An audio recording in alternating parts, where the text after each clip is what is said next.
6월 극장가가 아주 뜨겁습니다. 다양한 소재와 파격적인 노출로 눈길을 모으고 있는 영화들이 잇따라 선보이고 있기 때문인데요. 자세한 이야기를 머니투데이 전영화 기자와 함께 알아보겠습니다. 안녕하세요. 안녕하세요. 네, 얼마 전까지 한여가 화제를 모았는데요. 이번에는 방자전이 또 눈길을 끌고 있어요. 예, 한여 다음에 머슴이 이를 낸다고 할까요? 전도연 주연의 이제 한여가 5월 13일 개봉해서 현재 210만 명을 넘어섰는데요. 그 뒤를 방자전이 이을 것 같습니다. 방자전은 음란서생의 김대우 감독이 메가폰을 잡은 작품인데요. 조선의 대표적인 고전소설인 춘향전을 뒤집은 사극입니다. 춘향과 몽룡의 애절한 사랑으로 알려졌던 원작을 이몽룡의 하인인 방자를 중심에 놓고 춘향, 몽룡 간의 삼각관계로 풀었는데요. 제작부터 알 것이라는 소문이 파대했는데요. 시사회 이후 입소문이 급속히 퍼지고 있습니다. 네, 재미있는 게요. 한여 다음에 방자가 오고 있어요. 어떤 우연인가요? 예, 한여의 영어 제목이 더 하우스메이드였죠. 네. 그 방자전의 영어 제목은 공교롭게도 더 서번트고요. 칸 영화제 기간에 열리는 필름마켓에서도 그런 이름으로 팔리더라고요. 그 조금 야한 그 포스터도 함께. 장르와 시대 배경도 전혀 다르지만 에로틱한 장면과 대사들로 장식된 19금 영화라는 점에서는 공통점을 갖고 있는 것 같습니다. 네, 노출이 있는 영화들의 경우에요. 물론 노출이 전부는 다는 아닙니다만 관객들이 이제 표현 수위를 조금 궁금해하기 마련이잖아요. 아무래도 가장 궁금하지 않을까 이런 생각이 드는데요. 방자전에서 방자는 매력과 또 힘과 지력을 모두 갖춘 인물로 등장합니다. 네. 노련한 바람둥이에게 카사노바의 이제 비밀까지 전수를 받죠. 신분의 굴레를 넘어서 춘향의 마음을 사로잡아야 하는 만큼 그 과정을 관능적으로 풀었는데요. 방자와 춘향의 배드신을 비롯해 이도령과 향단의 배드신 등 수위 높은 장면이 여러 번 등장합니다. 야할 뿐더러 화면을 스타일리시하게 꾸며내는 데 주력했다고 할 것 같은데요. 네. 개인적으로는 최근 등장한 한국 영화 중에서 가장 논도가 짙지 않나 이런 생각을 해봤습니다. 네, 정 기자님께서 최근에 나온 영화 중에 가장 농도가 짙다 이렇게 얘기를 하셨으면 네. 배우들이 연기하기가 조금 쉽지 않지 않았을까 싶은데요. 아무래도 여배우인 조효정의 그 관심이 쏠릴 수밖에 없는데요. 네. 각종 포털에도 이제 방자전과 연관 검색어에 조효정 노출이 있을 정도니까요. 사실 조효정은 방자전을 제외하고는 이제 지금까지 2편 정도 영화를 찍었는데요. 그 전까지는 단역에 불과했습니다. 이번에 확실하게 자리매김을 했다고 할 수 있고요. 처음부터 그 배드신에 대해서 야하지만 아름다운 장면이라고 생각을 했다고 하고요. 네. 시나리오를 읽을 때부터 마음이 떨렸다고 고백을 했습니다. 촬영할 때도 어느 날과 똑같이 집중해서 연기를 했다고 하고요. 김지혁 같은 경우는 제작 보고에서 지금까지 출연한 영화 중 가장 배드신 수위가 높다고 이제 이야기를 해서 기대를 높이기도 했습니다. 예, 방자전이 오는 3일에 개봉될 예정입니다.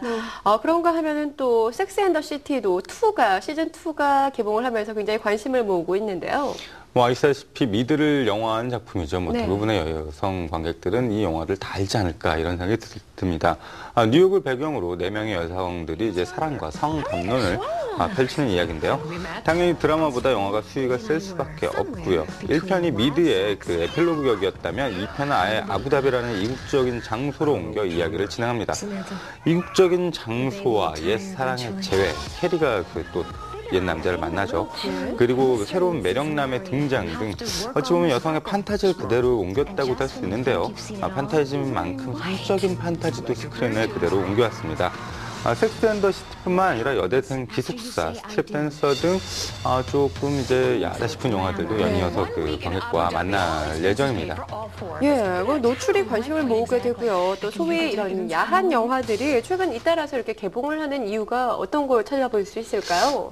우연이겠지만 저는 사실은 필연이라고 생각을 합니다. 아무래도 경기가 어려우면 영화가 이제 피가 난무하거나 아니면 조금 야해지기 마련인데요. 미국의 이제 대공황 시절부터 그런 일들이 거의 반복되고 있는데요. 경기가 어려워지면 사람들은 스크린에서 자극이 넘치거나 아니면 정반대로 편안한 웃음을 찾기도 하는데요. 또 이렇게 야한 영화들이 제작비도 상대적으로 덜 듭니다. 그래서 제작이 좀 더 쉬운 부분도 있겠죠. 2008년부터 경제 위기가 본격화됐다고 할 수가 있는데요. 의외다 싶을 정도로 흥행한 영화를 꼽아보면 미인도나 과속 스캔들 등이 있겠죠. 이런 영화들은 기본적으로 그 야하거나 아니면 좀 더 편안한 영화였기도 하고요. 쌍화정과 박쥐도 어찌 보면 야한 영화 범주에 넣을 수 있을 테고요. 전혀 다른 영화들인데도 결과만 놓고 보면 이런 흐름을 볼 수가 있습니다. 한여와 방자돈도 연속 손상에 있다고 할 수 있겠죠. 또한 이런 영화들을 보면 점점 웰메이드가 된다는 점도 눈여겨볼 만합니다. 점점 웰메이드가 된다 이렇게 말씀을 하셨는데 그럼 더 좋은 영화로 만들어진다는 말씀인가요? 더 좋다기보다 시쳇말로 때깔이 더 분명해진다고 해야 할까요? 네. 자극은 강도가 세지던가 아니면 이야기가 좀 뒤집든가 해야지 관객에게 새롭게 다가가기 마련인데요. 또한 만드는 사람들 역시도 예술과 상업성의 조화를 이루려고 노력하기 때문일 테고요. 한여의 임상수 감독 같은 경우는 한여를 명품 막장 드라마를 만들려 했다고 밝히기도 했죠. 네. 그 결과 아시다시피 칸영화제 경쟁 부문에 초청되기도 했고요. 방자전 같은 경우는 이제 김대우 감독이 원장이 춘향 정도 묘사 수위가 높았다는 말로 애들로 표현하기도 했는데요. 원장 못지 않다는 것을 은연중에 나타낸 말이기도 하다고 생각이 됩니다. 네. 오늘 이렇게 여러 가지 영화들을 얘기를 해주셨는데요. 이런 영화들이 관객들의 사랑을 좀 많이 받을 수 있을까요? 분위기는 나쁘지 않은 것 같아요. 네. 성인 관객들, 특히 주부 관객들의 반응이 좋은 것 같아요. 예. 방자전 같은 경우는 저는 이제 주부 관객들과 같이 오전에 그 일반 시사회를 한번 참석을 해봤는데요. 네. 굉장히 반응이 뜨겁더라고요. 주부 관객들은 하지만 단지 야하다는 이유만으로 움직이지는 않습니다. 새끼처럼 베를린 영화제 수상 같은 브랜드가 좀 덧붙여야지 움직이는 경향이 있죠. 뭔가 좀 명품이어야 된다는 그런 그 이유가 붙어야 되는 거죠. 한여도 마찬가지였고요. 방자전 또한 잘 만들었다는 소문이 확산된다면 흥행에 성공할 수 있을 것 같습니다. 배급 환경도 좋습니다. 매년 이맘때면 사실 할리우드 블록버스터가 좀 극장가에 득실거리기 마련인데 올해는 아직 이렇다 할 영화들이 눈에 띄지 않습니다. 네. 그렇기 때문에 대박은 아니더라도 꾸준한 사랑을 받기에는 충분한 조건을 갖췄다고 할 수 있을 것 같습니다. 네, 말씀하신 것처럼 이렇게 많은 관심을 모으고 있는 것만은 분명한 것 같습니다. 이 영화들이 흥행 가도를 달릴 수 있을지 극장가에서 또 특히 우리 영화가 선전하고 있다는 소식 자주 들려왔으면 좋겠네요. 오늘 이야기 여기서 마칩니다. 지금까지 머니투데이 전영화 기자와 함께했습니다. 고맙습니다. 감사합니다.